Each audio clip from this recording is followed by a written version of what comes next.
Right, the first win of the season. It was a good game. Let's be honest, 60 minutes were probably dominated. Then last 30, we let Luton get back involved in the game. They probably deserved to take at least a point from that, if I'm being honest, just by how dominant they were in them last 20, 25 minutes, just because they just kept pinging long balls up and we could not handle it at all. I think Connor Roberts specifically had a pretty poor game, albeit that might be because he had no support, and I think Company probably got that wrong by not making a change and bringing off Collie short half time, because you knew they were going to pump it over. They've been doing it the full first half, and after going 1-0 down from a brilliant piece of play from Burge and Foster, you knew they were going to do it even more. So for me, Brun Larson should have probably came on earlier. I mean, it's easy to say when it's already happened, but for me, probably should have happened a little bit earlier.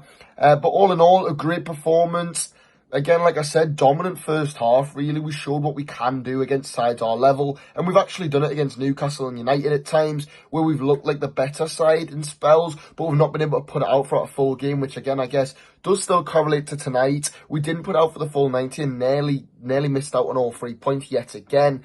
It did kind of remind me of Man United at home in spells, other than the fact that we actually had Foster to put the ball in the back of the net today. And honestly, if we do not have him in January because of AFCON, I do not know what I will do, because honestly, that bloke is an absolute essential in this team. The way he comes and gets it at feet, the way he can receive it in the air, wins his aerial duels, is unreal. Honestly, we miss him so much, not just against United, but against Newcastle as well.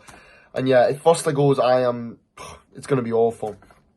Man of the match is probably between Cullen or Burge. I think they were both brilliant. Burge just so composed, such a good final ball, so good in the final third. Although he wasn't brilliant at receiving it when Trafford was trying to find him a feet, who I did think was actually a lot better today. He looked a lot more confident, and I think that's massive, because over the past few games, obviously we've taken a few, let's just say not pleasant losses, and I think that probably will be affecting his confidence, but he looked very good today. Well, that's maybe a little bit too dramatic. He didn't look very good, but he looked a lot more confident at least, which I think is, again, massive. And yeah, Cullen, back to normal Cullen self, dictate the play specifically in that first 60 minutes. Made a brilliant goal line clearance, won some brilliant ground duels against some massive physical players. And yeah, all in all, Company did make a few little tweaks that I think he got a little bit wrong. But all in all, good performance, brilliant win, buzzing to get the first win of the season. And I guess we're on to Chelsea.